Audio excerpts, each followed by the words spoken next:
Okay guys, so medyo magagabi na, alas 6 na. So magta-transfer ako ngayon nung March 20 nating seedlings. So 15 days na to kasi May 5 ngayon.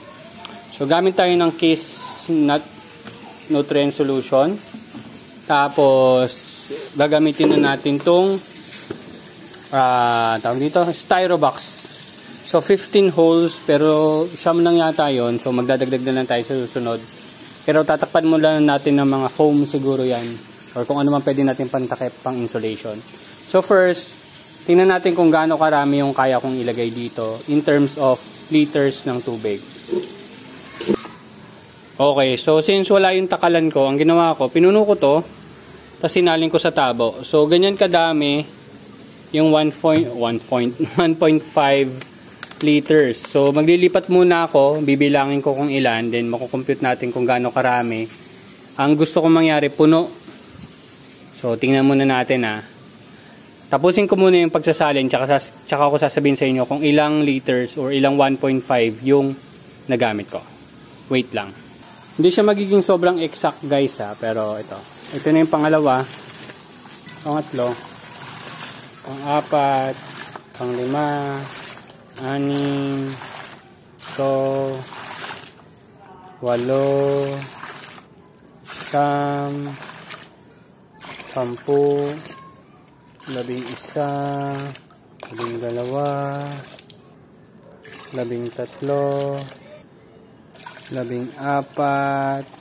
12, 13, 14, 15, 16, 17, 20. So approximately 30 liters na yan. Siguro yan na lang muna. So timplahan ko muna siya. So kung key solution ang gagamitin natin, approximately kailangan natin ng 30 times 2 hindi 2 ml per liter. O tama. Kung 30 liters to, tama ba? 30 liters ba? 30 liters times 2. Kailangan natin ng 60 ml. So 60 ml nito ang key solution. Tapos dito naman 30 ml. Alam ko kasi 1 ml per liter to So gawin ko muna, sukatin ko muna at tingnan natin kung anong magiging reading. Check muna natin initial reading pala. Para usually yun naman yung process. Yan. So easy tayo ngayon. Easy is nasa Yan, 180. Yan, nasa 180, 190. Sabi mo ng 200. Yan. So tingnan natin yung ibang mode. pH level is nasa 7.0.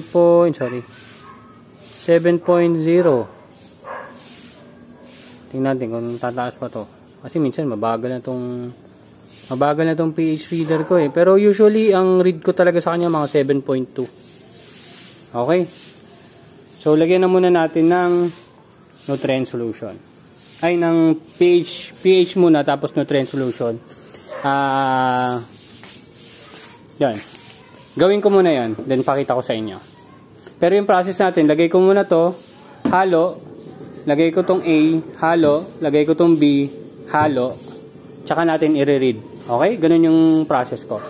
Okay, wait lang muna. Okay, so medyo dinagdagan ko to ng tubig na 3 liters. So 33 liters yung laman yan, approximately.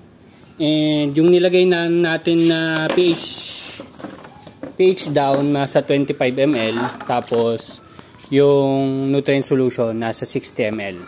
So tingnan lang muna natin. Yan. Kita ba? Yan. 6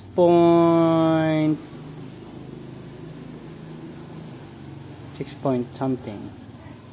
So kailangan pa ng konti siguro. Talaga siguro dapat mga pang 30 ml na lagay ko. Yan. Pero pwede na 6.2. Pero gusto ko pa siyang bumaba ng konti. Usually kasi based sa experience ko, so kunyari medyo okay na yung pH nyo. Pag dinagdagan ko pa siya ng nutrient solution, medyo bumababa pa talaga yung pH niya. Yun yung experience ko. So, tingnan natin yung EC. So, yung EC niya nasa 1.2. So, mababa yan kasi meron tayong 200 na EC. So, para nasa 1,000 EC lang to. And gusto natin nasa at least 1.3, 1.4 yung EC natin sa solution lang. So, ibig sabihin, kulang pa to ng, dapat ang makikita kong reading ay nasa 1.5 or 1.6. So, kulang pa to. Dagdagan ko lang muna ng nutrient solution, then double check natin yung pH level. Wait lang. Okay, so ayan, dinagdagan ko siya ng nutrient solution, pero hindi lang, palagay ko hindi lang 66 ml yung nilagay ko, 'di ba? Nasa 33 liters to. So hindi lang nasa 66 ml yung nilagay ko nutrient solution, yung KISS nutrient solution. Umabot siguro mga approximately mga 80. Approximate lang yan kasi tansyahan na lang ako maglagay ng nutrient solution. Pero ayan, ito yung reading niya ngayon, 1.470. So, lumalabas na sa 1.2. Approximately 1.2 siya. 1.270. Yan, mga ganyan. So, goods na ako dyan. Palagay ko gagana na yan. Tapos, tingnan natin yung pH. Yan, pH. Kanina, di ba nasa 6.1? Tingnan natin kung bababa pa siya hanggang 5.8. Gusto sana 5.8 eh. Yan. So, bumababa siya. Medyo mabagal lang. Pero, ayun guys. So, medyo okay na ako nito. Tatakpan ko na siya at ilalagay ko na yung mga seedlings natin. And magkakaroon pa rin naman ako ng mga iba't ibang klaseng trial. Yung isang container na nandyan, meron ako Nutri-Hydro. So, susubukan din natin. Alam ko sa Nutri-Hydro, 1 ml per liter ang sukat nila eh. Double check ko na lang din dun sa label. Pero yun yung alam ko. So, ayan, 6.0. Goods na yan, goods na yan. Takpan na natin. So, susubukan natin sa Nutri-Hydro. Ganito rin yung makukuha nating reading. Pero sa ngayon, wala pa kasyang ita-transfer eh. Pero, i-ready na lang din siguro natin. Okay? So, transfer na muna natin to. Itong mga seedlings natin. Wait lang, takpan ko lang yun. Okay, so yan, sinetup ko na. Pero, ang ginawa ko, nagdagdag pa ako ng another 3 liters ng nutrient solution. Pero galing na siya dun sa reservoir. Hindi, basta dun sa nutrient solution ko na 1.4 EC ang computation. Yung total ng 1.6 pag sinukat natin. So, 1.4. So, yun yung meron siya ngayon. Yun yung dinagdag ko pala na 3 liters. Kasi, yung tubig, parang medyo masyadong malayo sa ugat. Although, hindi to pantay, mas mataas yung water level dito compared dito. So, dinagdagan ko pa rin. Tapos, dito ko nilagay yung itong mga tanim natin para mas maabot niya kaagad yung nutrient solution ng mga ugat. So, ano lang naman yun, palagay ko kasi magiging problema ko yun. Kaya ginawan ko na lang agad ng possible solution habang nandito pa, habang nasa early stage pa tayo. Kasi tulad nga nung nangyari sa ibang tanim ko, ayun, tulad nun, medyo na-late sila sa pagkuha ng nutrient, medyo nag-suffer na sila. Diba dahil mainit nga yan, tas yun, medyo hindi na maganda yung tubo nila ngayon. So, ayaw ko naman mangyari yun dito, especially sila yung talagang direct sunlight. So, bukas, masusubukan natin kung malalanta rin sila katulad ng mga yon. So, katulad ng scamander natin. Yung scamander natin ginilid ko na. So, siguro medyo shaded na sila dyan. Pero, magsiset up na rin ako dito ng shade. Kailangan ko na rin ng shading net dito. So, yun yung isa sa gagawin ko. Pero, maliban doon, gagawin ko na rin ng ganitong klaseng larger opening yung ibang takip natin. Kasi, palagay ko yun yung magiging problem ko sa setup na iniisip ko. Pero yan, wala na tayong net cups. At, ano na lang, tawag ito? Foam na lang. Mga 1-inch foam. Tapos, ayan, nalagay na natin sila dyan direkta. So, ang ano lang natin dito, kailangan medyo mataas talaga yung level ng tubig sa umpisa. Kasi nga, mga ganyan, siguro mga ganyan, nakasubmerge naman yung ugat. Pero gusto ko sana, as much as possible, submerge talaga agad yung bottom So, baka dagdagan ko pa to. Sige. Malamang dadagdagan ko pa to. Pero hindi ko napapakita sa video, yun na lang.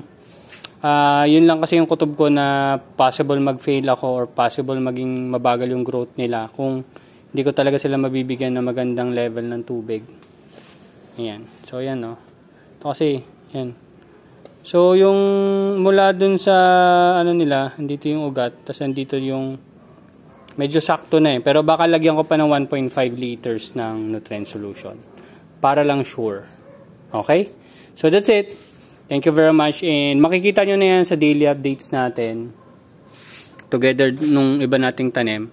Tsaka ito, mga lemon basil natin maganda. So, malamang i-transfer ko yan sa isa pang container. Malamang lupa na lang muna yung mga basil natin. Pero malaki kasi yung difference nila anyway, ibang topic na yan. So yun lang. So may i-monitor tayo yung Olmete natin nung March 20. Tapos may ilalagay din dito March 25. Pero hindi ganyan karami. So possible, hindi ko ilalagay dun Dito ko na lang ilalagay. So tatakpan ko na lang yung 5 butas na yon. Para magkaroon lang tayo ng magandang comparison. Isi-separate natin sila. So, kung may mga sobra ako siguro, doon ko ilalagay. Kaso, yun nga ang problema. Habang tumatagal, ang gusto ko sana, hindi na ako magdagdag ng nutrient solution. Well, anyway, nasa sidetrack na naman ako. Anyway, tapos na. Na-transfer na natin. Pinakita ko na sa inyo yung process ko sa pagta-transfer sa kanya ngayong gabi. And thank you very much. See you next update. Bye-bye.